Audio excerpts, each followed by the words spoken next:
Good morning. Good afternoon, folks. Thank you for joining us. My name is Jeff Horwitz. I'm the Chief Executive Officer for Safe Project. I'd like to welcome you to our webinar today and a very special webinar in support of Prevention Month. Today's presentation is From Risk to Resilience, Prevention Strategies for Substance Use Disorder and Mental Wellness. And we have a special guest today, and it's Dr. Rahul Gupta, who will do the presentation. Dr. Gupta is a practicing primary care physician. Dr. Gupta is a primary care physician, and he served as the first physician at the Office of National Drug Control Policy to run it, the first drug czar to be a physician, which is the National Drug Control Policy Office is a part or a component of the Executive Office of the President. Dr. Gupta was nominated by President Biden and confirmed by the United States Senate in a bipartisan manner. And the mission of the ONDCP is to reduce the substance use disorder and consequences by coordinating the national drug control policy through the development and oversight of our national drug control strategy and budget. A budget which is $44 billion and comes across 19 different agencies. Prior to becoming the drug czar of the United States, Dr. Gupta served as the Chief Medical Officer and Health Officer and a Senior Vice President of the March of Dimes. In that role, he provides strategic oversight for medical and public health efforts to improve the health of moms and babies all across the country. And he additionally served as the Interim Chief Science Officer overseeing the March of Dimes research and all of its global health portfolios. Prior to serving that, most of you know that he served for two governors as the State Health Officer in the Public Health Commission in the state of West Virginia. He's a national thought leader in innovative approaches to addressing the most consequential public health challenges. He's engaged in addressing several national and global crises, including the opioid epidemic, Zika, and the H1N1 pandemic of 2009. Dr. Gupta is a board certified in additional degrees in public health and global business administration, and he's currently serving as the president of GATC Health, which, if you're not familiar with it, is a tech biochem company accelerating the future of drug discovery, precision medicine, and predictive analytics. Today's webinar is being recorded, and within a few days of the webinar, you'll receive an email with a link to the recording. Although this presentation does not qualify as continuing education credit, attendance certificates will be sent in the next 2 weeks to those who have attended for the full length of the webinar.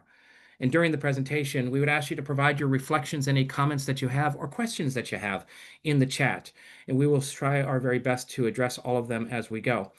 Before we get started, though, I just want to spend just a short period of time to tell you about Safe Project, the folks that I'm running, the reason we're sponsored here today. Safe Project is a national 501c3 nonprofit committed to overcoming the addiction epidemic in the United States. We were established in 2017 by Admiral Sandy and Mary Winnefeld after the tragic loss of their 19-year-old son due to an opioid overdose.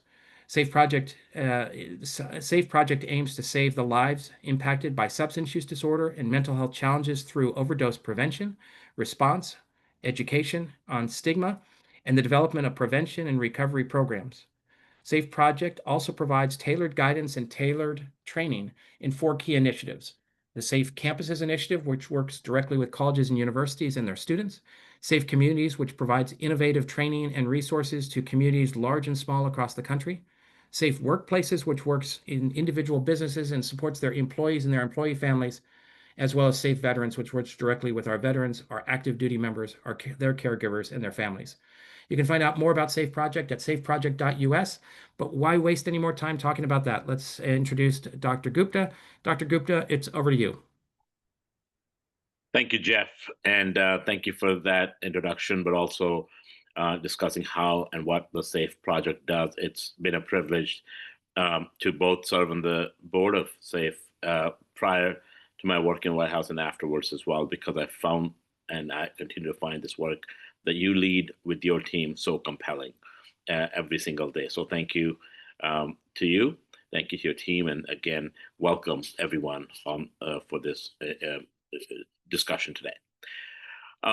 Let me, first of all, today talk a little bit, but I thought that the way to move forward might be, and hopefully everyone can see the slides, is that we discuss, what do we want to talk about today? So the objectives I thought was important was to first understand a little bit of the dual epidemic, what we call co-occurring disorders or mental health and substance use. We know that, but it's really important to continue to mention that and put effort on that and recognition of that.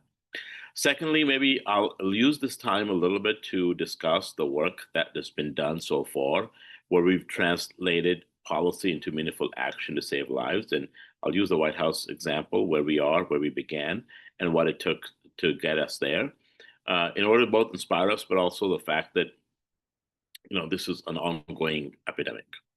And then move to the discussing the science of prevention and talking about resilience and why that's so critical, as well as looking at the path forward and how do we get there, basically. So the important pieces of this. So let me start first. I like to kind of always not lose light of the fact, the ground. So I'm going to ground ourselves in this chart. So if you're able to see it, this is really from the folks that do a pretty good job of real world data, of putting things in context. So you can look at this as the life expectancy at birth of the world at three important points in time: 1800s, 1950, and 2012. They're sort of remarkable. And the reason it is I'm going to walk you through to sort of understand. So it's a share of the population as well. You could look at the chart. Starts now. Focus on the red line. If you look at red line, the life expectancy in about 1800s was all the way from the extreme left end of a country like India was, if you look at it, about 25 years. The axis, the y-axis kind of is telling you that. And then you look at United States. Well, it was slightly better. So maybe we could say it was about 35 or so, 37 years at the time. Not a whole huge difference, but this is where we were. And then you look at the progress for the next 150 years or so. And you can look. Countries, this is the orange line now. The countries like India went to about 35, so life expectancy from 25 to 35. That's 10 years. But in the same time, China obviously had some improvements from about 32 to about 38, right? And then look at the United States. We went from, remember we said about 35 or so, to all the way to almost 70 years of age. So that's the USA on top of the orange line. That's the progress we made.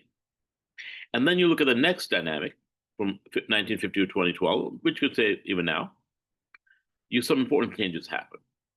The countries like India and China, look where they are now. India's sort of gained from age 35 expectancy to about 68 or so. So that's almost 35 years or so gained in the sort of 50, 60 years or so. And China has certainly gotten way more improvements compared to about 40 years of expectancy in 1950s to now 75 plus. So another 35-year gain. But if you look at US, we haven't had that level of gain. In fact, we've lost our superiority because now Japan has moved up to having some of the highest life expectancy, and we've moved down. And you start to wonder why. Why is this? And this is why this slide is so important to understand why. Well, and I'll get into some of those reasons. But if you look at the global child mortality and literacy, as instance, from this Our World in Data, things have gone well, if you think about it, from 1800s. The child mortality under 5 has significantly declined like never before. Literacy has gone up like never before. So we are making progress as a world. But here's the why. So if you look at causes of death globally in 2019, right? Majority of the gains that we have made as the United States have been from controlling infectious diseases, because that's what people were dying at the turn of previous century. Majority of them. Now we haven't been able to make so much gains because, as this is global data, 74% die from non-communicable diseases. So if you look at the bottom right side, That's what consumes most of our television, social media, and newspaper coverage every day, right? Interpersonal violence, the homicides, the accidents, the wars, and all of that. That's such a tiny amount that covers up the actual what people are dying from, which is non-communicable diseases, and that's why we're not making a lot of progress because we don't really understand that very well. And part of that non-communicable diseases is the opioid addiction in recent times, at least. So this is important to understand that where we are globally and where things have stalled. Now, with that understanding, we're going to sort of talk a little bit about the mental health and substance use epidemic and why this is one of the major reasons that progress has stalled. So we call them co-occurring disorders. And by the way, my goal is to like finish up a little bit early so we can have questions. So I would continue to encourage you to type away the questions you may have, and then we'll have Jeff help us we'll tag team a little bit. So if you look at the SAMHSA data, and believe me, there is now NUSDA data for 2024 available. It is a little bit surprised to me. I was looking this up because I thought we had 2022 data. That's going to stay on for a long time. So I'm a little surprised that was allowed to be published. I'm pleasantly surprised, but we have data. So per the NUSDA data, 33% of adults age 18 or older, that's about 87 million almost, had either an mental illness or SUD in the past year. And this risk is really a two-way street, right? So if you have mental illness, likelihood of SUD goes up. If you have SUD, likelihood of mental illness is also there. So, but the important part is that these lines are converging. And we got to understand that it's not two crises, but one connected ecosystem of suffering. And trust me when I say this, at the highest levels in the White House and beyond, for one reason or another, people do not want to understand that. So we remain isolated and we remain in our own respective silos and continue to work in silos, which is, again, not a service. So this is a very important two-way street, as well as converging of that. If you look at the risk, right? So I won't go throughout because I know many of you are experts in this, but I do want to touch upon the risk. So, early trauma, ACEs, obviously genetic predisposition, our own biology that we're trying to understand better now. But on top of that, the social isolation that social media oftentimes is bringing up, the stigma, but also the sort of income disparities between populations across, and then of course the access to substances as well as limited access to care. So the part that I look at this as a physician is that risk accumulates over time, but then so does resilience, right? So our mission really, our goal is to shift that balance early. So if we have risk, I'm not saying that we try to boil the ocean down. What is important is to understand that we can actually develop resilience early. So every time there's a risk for early trauma, ACE, and others, there's also resilience that's there inbuilt. So now I'll use the example of what we have done in the last few years to talk about how do we save lives. And that part is really critical. Let's look at the data. So if you look at the last several years, since 1980s or so, we call this unintentional injury deaths, right? So these are all overdoses, motor vehicle accidents, drowning, falls, other things that are not intentional, at least the way it's classified as. A majority of those in the 80s were happening because of motor vehicle accidents or crashes. What do we do about it, right? We had all these seatbelt safety laws, DUI laws, and all of that. And we've seen some improvements in that over time, over the last, you could say about 50 years or so, 40, 50 years. Important to remember that motor vehicle crashes part. But then we've had a sort of worsening, the dark blue bars here, which is overdose deaths. And that's actually made the overdose stats worse than they were back in 1980s. Now, this is another depiction of the same issue, but if you go from 2012 onwards to 21, you will see the reddening of the country per county. And you can see the beginnings of this. You could look at West Virginia as the red counties, and then you could look at down in sort of Mobile and Gulf Shores area, and where I am today. So, and you can see how that expanded as a Canadian coal mine expanding to the rest of the country over time. And there's a lesson to be learned there. This is another way of depicting. The red line is the fentanyl deaths from 1999 to 2022. Then you follow with prescription opioids, cocaine, and others. But it's very much a similar type of data. And then if deaths doesn't sort of convince us, then it's all the economy. The you know the just the cost of opioid use disorder and fatal overdoses in 2017 was $1 trillion. $1 trillion. Think about that in 2017, and that's at least if you do an adjusted way to 2025, we're losing way over $1 trillion every year because of the epidemic. Now, on top of that is a chart that you see the people dying by age. So if you look at the red line here, majority of people from 25 to about 55, that's the working age population of the country. It's the number one cause of death.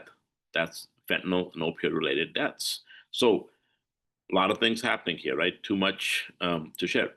One hand, you're having these deaths and overdoses. On the other hand, you've got a significant chunk of the economy, or GDP, being lost. And then there's an issue of sort of workforce not being ready and dying early because of the same issue being number one killer.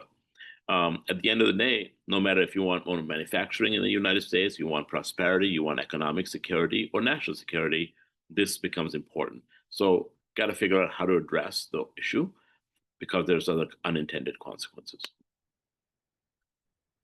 So I mentioned the NUSDA data that was released recently for 2024 still shows about 48 million people that suffer from SUD in the past year. That's just slide on the left. Now that includes drug use disorder, substance use disorder, that also includes opioids and alcohol. So, but still, the fact that 1 out of 7 Americans today suffers from addiction is something to think about and know that this is a problem we have to address. Also, the fact that 1 out of 4 people use illicit drugs in the past year in 2024 does tell us that this is a significant issue for the American people. We're talking over almost 74 million people. So when I began in 2021, we were trying to see what can we do. And again, like those before me and the work before me, you can go in there and sort of say, okay, we're going to continue these policies. Or you could say, what if we threw the book at this problem, every evidence-based strategy that you can imagine, and resourced it? Again, evidence-driven. Where could we be? And again, if you take the politics out of it, you realize that you can actually do an analysis like this, and you can actually share the analysis like this. So with that, what we found was that if we actually did put the resources into play, we would end up at 81,000 deaths per year by the end of 2025, this year. Again, not zero, not 10,000, but 81,000, a sombering number. But if we continue the same path as previous administrations, both sides have continued, will probably lead to about 165,000 deaths a year. And that orange or yellow sort of delta in the middle is what we really should be working on to aim at, which is saving that many lives moving forward. So that became the mission. That became that, okay, we can achieve down to 81,000. It's not a great number to say to the American people, but that's what we can be at if we actually put all the resources in play. Again, one death too many, but this is what we can get realistically. So we began an era of drug policy that was novel, that was evidence-based, and we worked to push resources to communities for that. That included naloxone saturation across the United States, scaling up treatment. Less than 5% people were getting treated for addiction overall. And it was important that we scale that up because otherwise, if we can't penetrate treatment, there's no point. Then using tech an assessment of data, and then building a prevention-informed, recovery-ready nation. I mean, this is an important piece of that, along with drug trafficking, profit, and other pieces. So we put out the first national drugs control strategy in that sort of sense to do that. And then the real work began, which is working to make naloxone available over the counter. First, it was one company that applied, then two, and more, and now you can see where it is at. We also got naloxone prices from $120 per two-pack down to about $24. We got mass purchasing from states like California, CalRx, and so much work made it available at no cost or minimal cost to schools, transit systems, malls, and others. Average businesses, almost akin to an AED device, a defibrillator device, because it was important to make sure that first we're saving lives, then we're moving into the treatment of that. And then really, most of the data from NSDA, that was the only most important source, showed that it was about 5 million, 6 million people. But we really analyzed it. We saw that it was almost 8 million people from opioid use disorder suffering. And a fraction of those were getting treated, basically. So it was important to share what we thought was the real numbers. And then we had another problem. Our problem was that of non-fatal overdoses. So the mechanism was, when these people come to healthcare, so if you're going to be alive, that's non-fatal overdose. You're in a crisis. You're going to end up three places, right? Jail, a hospital, ER, or urgent care, or a faith-based place, church or temple or something. And we wanted to make sure that people understood the burden of non-fatal overdoses and drug overdoses, and why aren't we intervening early or sooner? So when we did the math, we realized for every fatal overdose, there were almost 14 non-fatal overdoses. So it's like, somebody goes off to a bridge to jump, and we go help them out, and they keep doing it, so we're helping them out and bringing them back, instead of actually getting the real help that they need. Up until one time when we're not there and they jump successfully. So that's kind of like a rough analogy of like what was happening. And people wouldn't have it any other way at the time. So, when we talked to like the governor of Maine, and only 7% of all the overdoses were fatal in 2021, that was an undercount. But a real-time system didn't exist like we have for, outbreak of disease, communicable disease, right? So someone has Ebola today, or all these are being reported within 24-hour period and things like that. But no one was interested in creating a system like this at the time, while people were actively dying, one person every 5 minutes. So trying to pursue various federal agencies, we finally ended up going to Department of Transportation, the National Highway Transportation Safety Administration, NHTSA. And their chief medical officer was pretty interested, because we realized that all of the 911 data ends up at the DOT. And it happens because, you remember I mentioned the history of motor vehicle crashes for unintentional deaths. So we knew that all this 911 call data for drug overdoses, it is where it comes to. And they were very excited to work with us. So we put out a near real-time data dashboard for all counties and all states that people can go and local communities can look at to see, okay, what's the demographic nature of people who are getting overdose?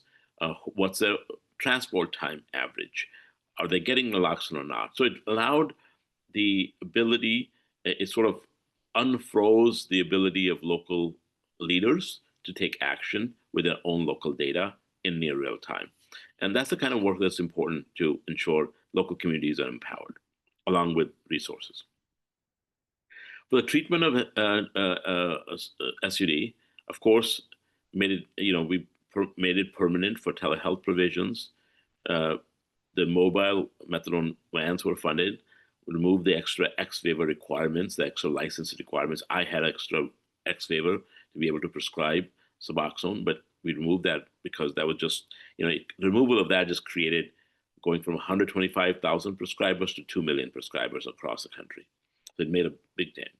And then we looked at the justice system. And the reason to look at justice system was when we conducted the analysis, and I really wanted to know if there are 100,000 people dying a year, well, what percent of these are folks that are coming to the incarceration system and they're being they're leaving and they're overdosing. And we found out it was almost 25%. Almost 25% of people that were dying was because, uh, you know, they had addiction to begin with. They were incarcerated.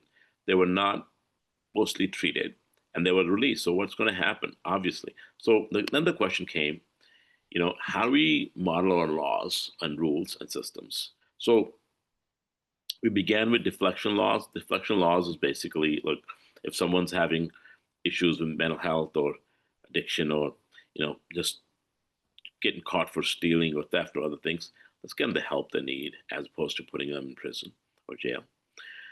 Then came drug courts, which is also very important to get, again, the characteristics of individuals is different, and support the drug courts. Treatment during in custody and reentry was very important because there's about 2 million Americans today in custody. 2/3 of them suffer from addiction. 90% will be released eventually. But there's no systemic way of treating people while they're in custody. So we began the process of 1115 Medicaid waiver program, which allows states to apply so people can be started on Medicaid 90 days before reentry. And we had about 28 or 30 states apply, and a bunch of states got approved. So it becomes a very important policy tool to both not treat people evidence-based, but also hand them off at reentry. And there's clearly data shows the outcome has changed for those individuals. And of course, the equity piece, which is so critical in law enforcement, and making sure that, people are getting both, for simple possession of marijuana, for example, were pardoned in states. We would ask the states to do the same, but also making sure that we're looking at that piece very, very importantly. And one of the other things was awareness. We launched a social media campaign with the Ad Council to send 2 messages basically to the young people, by young people. So this is not us, this is their own sort of cadre folks saying, hey, illicit fentanyl is prevalent, deadly. If you're going to order Adderall or Xanax or something over social media, don't do it. It's going to have fentanyl in it. Get help. Second, carry naloxone. That could be life-saving, not just for you or your family or your school, but some strangers sometimes. So that's an important tool in your toolbox to be a hero. And doing all this is where we are today. So I wanted to show you this map or a graph from CDC as of September 7th that shows a peak of 111,466 deaths a year, a 12 months rolling number, to now most current 73,690. Now, this is, we've known that, but there are a lot of folks that were skeptics in the beginning. They wouldn't believe it. They would think it's coming back to the norm pre-COVID. But now we've kind of known it because, like I said, we projected initially that would come back down to 81,000 by the end of this year if we put our resources in it. And rarely in the history of federal government and working with state and local, do you actually not only meet but exceed your goals. But once again, like I said, it's still way too many people dying from the baseline. And there's still a lot of work to do. But it's important to recognize, because of the work that everybody here that is on here today, because of that work, while we saw 31% increases in deaths year over year in 2021, in 2025, the fruit of your labor is that you're seeing now 34% decline from the peak.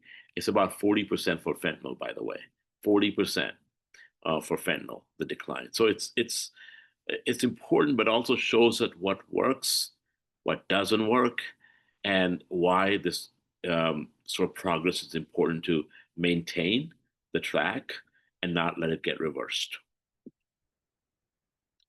So with that, one of the important tools is prevention. And to understand prevention, this is not about billboards. I often talk about why we have to work upstream in prevention beyond to look at the evidence-based prevention tools. And it's so critical and it's so important at the same time. So we know that it's most effective early. So focus for youth, for schools, for families is why our awareness campaign was in the youth and schools. We also know that things like evidence-based programs show long-term impact. So not just any prevention, they have to be tested, tried, and proven strategies.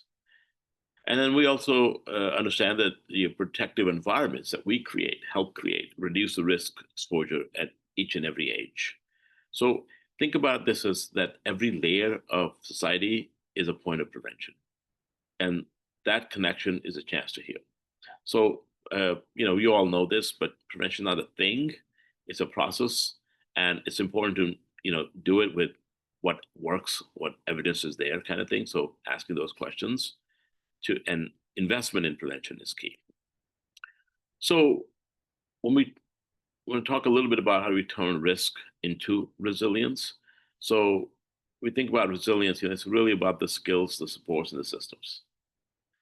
The coping skills, training, and mental wellness education is critical. Of course, a lot of the work you all do and is important is about community belonging and purpose. Um, you know, Employment could be that, education could be that, community relationship can be that, family could be there, that uh, all of this is about that. And then, of course, things like mindfulness and peer mentoring and career outlets help buffer that stress. And I just want to, sort of double down on this that resilience doesn't get rid of the risk. It just transforms people who respond to it. Many of us have gone through the risk, and you know who you are, and you know how you work every day to respond to your risks by having that level of resilience within you. And that's what we want to develop in an evidence-based manner, folks. So a little bit about how do we move forward? Because I think it's important. We're in a very interesting times right now to think through and think about this. The North Star must remain a public health framework, and we've got to figure out a way to integrate mental health, substance use with public health and within public health. Um, it's important because it often doesn't get done like that. It often, I mean, I've seen it firsthand at the highest levels. So it's important that we continue to pursue and address it this way. But how do we get there? I mean, I think it's important to have unified prevention strategies that are, focus on where the need is, right? So school-based, workplace, community. And then on the other side, we work, from a primary care screening standpoint to promote both mental health and substance use screening. I often say to, if you're an eye doctor or a bone doctor and you think it's not your problem, well, it is. When we have 1 in 7 Americans that suffer from addiction, if you're not doing screening, you're not capturing these individuals and providing them referral ability, then it's a problem. Because wherever people are coming in contact with healthcare system, whatever level, we need to be screening people for both mental health and substance use. And I think that's an area that I try to work with also. That's an area that we're failing in actively. That includes medical schools, training, residency training programs, and others. And I'll talk about a little bit of technology, but data sharing within sectors and across sectors for early interventions is key. Uh, you know, I want to put this in because we've got to stop funding and treating all of these as separate silos. And it's a tough task, but prevention is important to integrate, find ways to integrate things in order for prevention to do well. So speaking of integration and role of innovation in integration, the point I make is that technology and policy and all the advocacy and all that, we have to combine that with passion and we have to sort of work together in conjunction. So the innovation levers that do work is that, right now today we can do AI-driven risk modeling for early detection of risk. We could do obviously telehealth and digital tools, enact those for youth engagements. And these are all opportunities. We can have those community-based peer networks for ongoing support. They don't have to be all in person. They can be also digital tools for that. And then from a policy standpoint, we have to think about outcomes-based funding and local pilots. I mean, we've piloted ourselves to no end, but I do think at a local level it's important. So I say it's not just the tech that's going to help us, but it's the way to use the tech to connect, guide us, and then amplify what works. So it's the utilization of tech in a very smart, thoughtful manner that's going to be important. At the same time, I want to say it's got to be equitable, from when we talk about prevention. So, culturally adapted interventions are important because they do build the trust and relevance. And, um, you know, I'm talking about rural and underserved population that also need access to virtual local support. The way we use language, the way we use our faith, culture, identity. These are all assets, not barriers. If we do it right, so I think there's an opportunity for us here to think through some of those things. But all the communities have to be a part of the solution. I think that's kind of what I've seen, at least in my career. So let's talk about this, part what works, scaling that. That's kind of what we try to do. Whether it was naloxone, it was treatment, it was recovery, building a recovery-ready nation, and developing prevention frameworks. I think it's important for us to advocate to shift funding towards prevention and upstream strategies. When we're dealing with, for example, prescribing, we got to think about what are the AI tools that can be integrated into EHR, electronic health records, to early detect addiction and prevent that from happening the first way through prescribing. Things like that are important. They exist today. We also have to integrate behavioral health in sort of other initiatives that we do. That's not just the Department of Health or Department of Mental Health's problem. It's everybody's problem for the reasons I highlighted: workforce, livelihood, lives overall, all of those reasons that it's important for states and local communities. And then rewarding outcomes, not outputs. I think we're kind of have been process measured. This is about outcomes at the end of the day, having clear outcomes and then rewarding those. And then the partnerships, as I mentioned.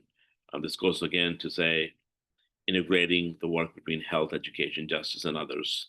That's kind of what we try to do as well, from the White House down, but it's got to also be done from communities back up. Again, like I said, it's not the piloting that we need. We need to have some level of permanence and prevention embedded in how we heal overall. I just want to mention, as we begin to move forward, hope is a strategy. We can build hope at scale. We can invest in prevention like we invest in cure, right? $5 trillion a year that we spend, a significant percentage of the country's economy in healthcare. We also can measure success by recovery and resilience, not just by relapse. So there's these ways where, again, we can scale up some of these things through this. Let me just open up for questions. I think we've got a healthy amount of time for that. I want to end by just saying that, the opioid crisis is not going to be solved by any single law or any single clinic or an app, but by a country that decides every life's worth the fight. And that's why what SAFE is doing is so important and critical. And I think what we all have to do is sort of build a society that's resilient enough to protect every life before it's at risk. So thank you for that. I'm going to turn it over to Jeff, and I'll stop sharing so we can have some questions. Thanks very much, Dr. Gupta. I've there's some questions in the chat, and I've received some questions. I suspect my team has too. So please, team, if you've got them, forward them to me. There's an early on question from Reverend Dalton Mooney, very early on when you were talking about the annual, the social economic influences. And his question is, are we anticipating a greater increase in risk due to the current social economic issues in the United States? Thank you, Reverend Mooney, for that question. That's the stuff that keeps me up at night. Is once you start to show progress to the level of 35, 30, 40%, then you also worry about the reversing of that progress. So I do think that if we're not careful, this is something for us to maintain and continue on, we're going to see the reversal. And it starts with increased risk and increased risk perception. of obviously the conditions. And so I think our risk perception, as it's been seen, some of the surveys, including monitoring the future, has gone down. Meaning, when we talk about things like marijuana and others, young people are thinking it's not as difficult or as not a problem, and that to me is worrisome because I used to see the same numbers for vaping, for example, before, and what's happened is for youth smoking has just been replaced by vaping. So whenever my team would tell me in West Virginia that, look, we're doing great, our smoking's going down, I would always say, show me the numbers on vaping, because the risk perception, um, you know, stayed the same. So I do think we're worried about, we should be healthily worried about not only the worsening of the risk perception, but also a lack of investment in prevention and resilience, as being one that obviously we can only coordinate through other agencies and others if there is resources. If there's not, coordination doesn't make a lot of sense. So thank you for that question.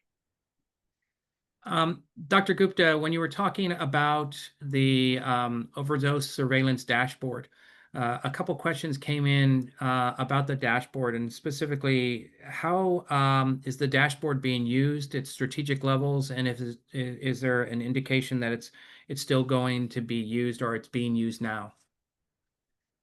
Yeah, would take the last question first, which I haven't checked most recently. Should have probably whether it's still being populated, but it was built in a way that you wouldn't need a lot of bells and whistles. The data comes already, right? So, and we build the tools in where it will automatically, with a week's lag, be there.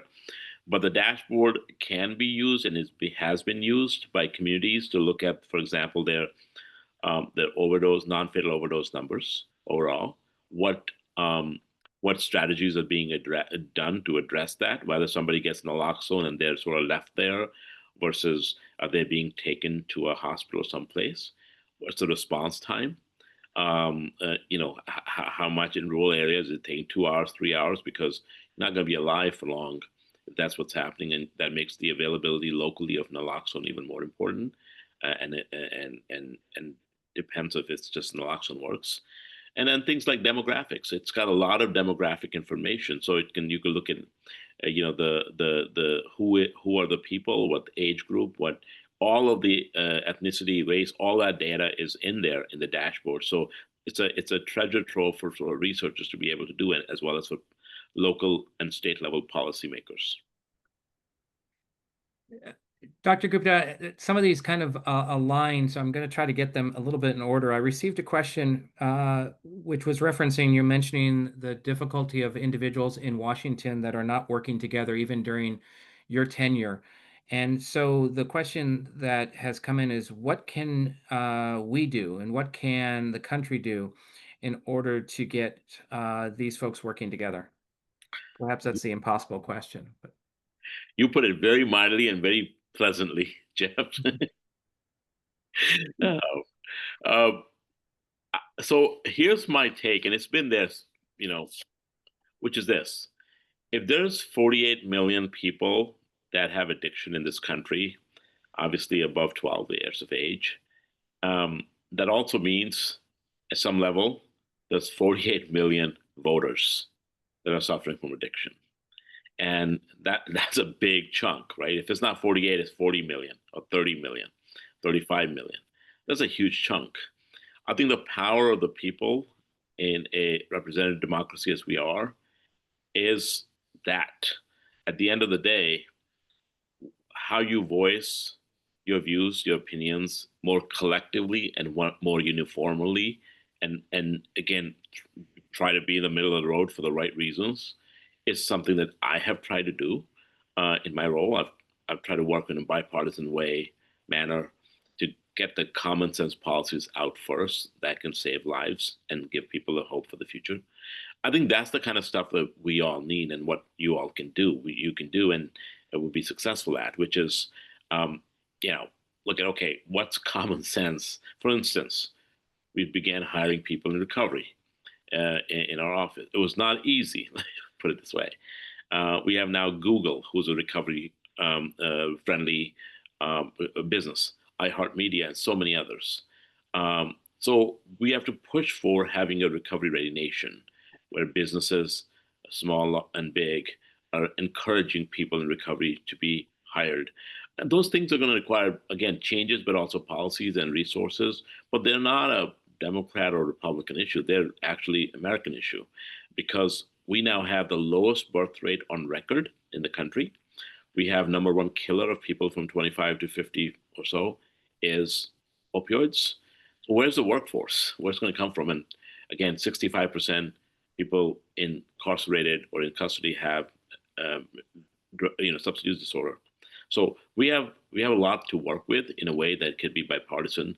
But I think the value of this is the fact both 48 million people have addiction, but they also vote, and that's the power. So I'm going to move a question up a little bit. And I hope I don't butcher the name, but Laney has asked, do you expect to see a backslide in our numbers given the loss of funding for SAMHSA, the CDC, et cetera? If so, how does society combat that? And I moved it up a little bit because it ties into your last answer. Thank you, Jeff, and thank you, Laney. Um, that's what worries me, right? So when we cut funding for various parts of funding, training for opioid, like naloxone and things of that nature, or for treatment, or at least even when the guidelines aren't very clear, um, that's a risk. Same way when every state should have this 1115 waiver, where you can turn on Medicaid 90 days before discharge, and so people can actually get treatment and not come back. So our taxes aren't paying for it, but then they are doing bigger and better things in their life, with their life. Same thing happens in jails. Those things are turned back. We're eventually going to see those numbers not go down. So what we saw was this. We saw the numbers go up in 2021. We expected this. They peaked and then started to come down. And now we see a real decline. That's like a big ship. You got to sort of slow it down, stop it, turn it around, and move. It's the same thing we're going to see. We're going to see the slowness of the rate of decline. Then we're going to see a flattening, and then we're going to see it go back up, and it will become a political issue, no doubt about it. But it will be some time. But behind every number is a real life, a real person, a real family. So that's what we all care about. Is those folks are going to get hurt that have nothing to do here in terms of policy, and they're just going to get hurt because the resources stop coming to communities, and that's why your support in making sure that you continue to be a voice of reason, but also a voice that continues to push for those resources that have made progress to continue to make progress is so critical. Fantastic. Thank you. A question has come in that is, what role do employer and union-sponsored health plans have in integrating prevention, treatment, and recovery for co-occurring disorders? And how do we change the mental health parity effect and to affect the effectiveness of this approach? That's a really great question, and we have moved to enforce parity basically, and it's probably going to take a back step again. Employers and others have these employee assistance programs, EAPs, and what we've seen is that EAPs are not taken up by employees for a lot of reasons. I mean, we can go into it, but there's a lot of things that they worry about. At the end of the day, if someone relapses and they have to be fired, and the company has to rehire someone, there's plenty of data that shows that is the most expensive way to run your business. That's why, like the Governor Sununu, formerly in New Hampshire, and others, they've actually moved to develop recovery-ready businesses, about 400 in his state and others, because it's a common sense thing that you encourage your businesses to have peer network within. That doesn't matter who the chain of command is, they can reach out to. They become recovery friendly. They hire people in recovery at different levels. So you create a cadre of people that are just looking out for each other. So, if someone needs to take a call for a doctor's appointment from the back of their office or something, that allows that sound like understood. Yeah, it's better than someone either relapsing or other things, bad things happening. So it's those adjustment accommodations. There's a way to do this to become recovery friendly business. Hamilton County and Cincinnati, Ohio has done that. There's a lot of, again, private businesses, but also county systems that have done it. The booklets or what it takes is available online. Department of Labor has a calculator where you can go and put your business in and say how much money you will save by being a recovery ready business. So all these tools exist. And then, of course, my former office is always, aware of steps up and ready to help folks who want to create this sort of policy for their business. So it is a common sense, bottom line savings, good business to hire people in recovery. So, Dr. Gupta, I'm going to pull an audible here, and I'm going to ask a question myself as a follow-up on that. When the guidance came out for recovery-ready workplaces, it was pretty extensive, pretty thorough, and somewhat, I would say, intimidating to folks that we're trying to convince to change their approaches. So, I'm wondering if there are probably a bare minimum criteria or best practices. Obviously, if you do everything in the book, that's great. But can you walk us through what we can do to at least get started and be effective at the lowest level as we try to overcome stigma?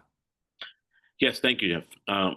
So the first thing I would say is, and please reach out to myself, Jeff, anyone will get you the work. There's about 150-page sort of guidance that Hamilton County developed. We supported and worked with them to do that. But the first thing is to do an assessment of your own sort of business, enterprise, company, whatever it is, to see if you're ready for something like this, right? Then it looks at your hiring practices. Who are you hiring? Are you actively looking at people in recovery? If they have a record, are you willing to work with that? And those type of things. And then once that goes through, then the question is, what do you create for those folks that you are going to be hiring? Are there peer-to-peer networks, availability, and those type of things? And then it gets to the point of like, okay, accommodations. What is a reasonable accommodation? I mean, you hear all about this. I mean, where somebody who's pregnant does not even get a stool. So it's like, what accommodation? And all of these things are listed out in a very reasonable, evidence-based manner that your company can do to become that recovery ready. And it's not about getting a certificate. It's about being way where your company or your firm or whoever it is more like a family, meaning you do the business, but you also care about each other, bottom line. And if you're accommodating to understand the challenges someone's having, at the same time, you obviously have what are the outcome demands out of the company. So that's kind of the bottom line, very quick nitty gritty of like what's required. But again, please reach out to us and we can definitely get you the resources that you need. I think in the end, the answer is in part that perfection is the enemy here. We've got to do pieces, but we've got to make sure that we accommodate to all those that we support. Yeah. So you have a fan out there for your writing, and I'll just read it. And there's a question at the end, so don't let it all get to your head. But someone wrote, "We don't need more pilots." On your slide, you wrote, "We don't need more pilots. We need permanence prevention embedded in how America heals." The questioner wrote, "I love this quote, but how can we, as prevention practitioners on the ground, build that permanence? What can we focus efforts on that is actually doable and can make an impact, especially with the lack of funding, grants, etc.?"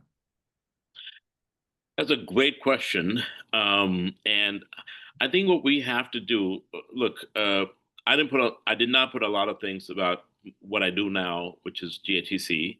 But the important part is one of the things I've learned is how to use artificial intelligence, machine learning, and other pieces in doing your job. So I think there's an opportunity here to figure out what components can be done at very low cost without having to have a lot of resources or grants, new grants, basically. And how do you make those permanents? These are both opportunities for you, but also it's like, how do you change the system utilizing the AI systems that do exist now? Do you still have to have brochures and other things? Is there a way to do something different? Same thing goes with non-English speaking folks as well. So I think there's a well, I'm not have solutions for you directly just because the time doesn't allow that. But I would say is it opens up a different way of thinking, um, because there's challenges in grants. So one of those is, for example, settlement funds, right? So we've got the nation has about $60 billion of opioid settlement funds. More may be coming. The question now becomes is do we spend them on billboards, or do we create these permanent solutions over the next decade for prevention and resilience through this mechanism? So there's this opportunity when the federal sort of resources are going away. Can we utilize these funds to do the same? So that feeds into another question. I'm going to jump to it, but I'm going to get to Teresa's question in a second about drug reduction and prices. But someone wrote to us and asked, are any best practices being captured from the use of opioid litigation settlement funding to address the crisis? And is there a dashboard or anything that identifies and shows what those are? I'm sorry, the prices, is that the focus is No, price? no, skip the Okay. prices. I just wanted to Right. give Teresa a shout out that I'm getting to you. I'm getting to you, Teresa. But the question, ask the question again because it deals with the opioid litigation settlement, which you had just mentioned. And the question was, are best practices being captured in the use of the opioid litigation settlement funding to address the crisis? And is there a dashboard trying to solve at least part of this? Yeah. So that's a really great question. Here's why: because every state's doing it differently. Some states you will see, and I will not name those states for reasons that have they give no guidance. Absolutely, they will basically say, "Hey, here's some money coming down your way. Do whatever you need. Don't bother us telling us what you're going to do with it." Then there are others that are actually creating those, and so I think it's important to take the lessons from those who are doing a more responsible job of not supplanting or supplementing the federal state resources they have with the settlement funds, um, as opposed to the others. And hopefully it becomes a model soon enough so that others will also check for that, and the behavior changes as well. So it's all over the place. I think you could probably do a search and find those states that have um, good model practices of how to use abatement funds or settlement funds. And then obviously you'll have some bad stories published about those who are not doing that work. Yeah, absolutely. Dr. Gupta, Teresa has a couple questions, but what I see right now is, can we reduce the price of drugs like Brixado so that hospitals can treat overdoses and transition people onto medication? Teresa, thank you. Good question. Look, I'll go this way. Every president in my adult life talks about high prices and all of that, and every one of them does something that's kind of serves for that term, right? So we had the Inflation Reduction Act, we have Trump RX, and all of that. But I haven't seen yet a president that really tries to address the root cause of these high prices. What is that? That is that the fact that 90% of drug molecules that are formulated never make it to human beings because they fail. In the process, they spend years of time as well as hundreds of millions of dollars each while people are dying or not from either lack of access or not having any access or it's too expensive. So today, what I do in my day job is being using AI to do drug discovery at very inexpensive sort of way, and then creating that molecule with a 90% guarantee to succeed as opposed to 90% guarantee to fail, and then moving it to clinical trials, human clinical trials. The first molecule of that is actually for opioid use disorder, and we've got one for stimulant use disorder as well and others. And that's what's exciting. Novel, non-controlled substance. Um, but that's what's going to need in the long run, basically, to disrupt this sort of the system of creating expensive drugs and to have more treatments out there. In the short run, we're going to have to sort of raise sort of noise about this, so the company lowers the prices as they usually do when the noise is raised for each of these individual products as well. Thanks, Doc. I've got a couple questions of people wanting to know if your slides will be available after this, and I know you well enough to know that the answer will be yes. So I'll just say that and bully you if that's not the right thing. Sorry, not bully is Huh? probably the wrong word, but You're always right, Jeff. This is well, there you go. Then we're done today. Thanks, guys. Actually, we really are out of time. I really appreciate you coming, Dr. Gupta, and sharing your thoughts. Truly, absolutely appreciate the willingness to answer the questions that are out there. For everyone that is out there still, thank you very much for coming. As I said previously, in a few days, you'll get a recording of this. You can certainly reach out to us if you have other questions, and we will do what we can to share them with Dr. Gupta and see if we can get some answers. But we're also in it together. So whatever we can do to work together and share together, that's really important. And so if you do have a chance before you check out, take a look at the link because we put in some stuff. My amazingly capable team has thrown in a couple links of things that Dr. Gupta has said that you might want, like the Hamilton program, the Department of Labor program, as well as the dashboard. So, Dr. Gupta, any final words as we kick it off? Well, only words of thanks to you, your team, and folks joining on today. So, very important work that SAFE does, and just proud to be affiliated and supporting this work. Thanks to all of you for your hard work every single day. Thank you, sir. Absolutely. Thank you. Thanks for everyone for coming. Thank you.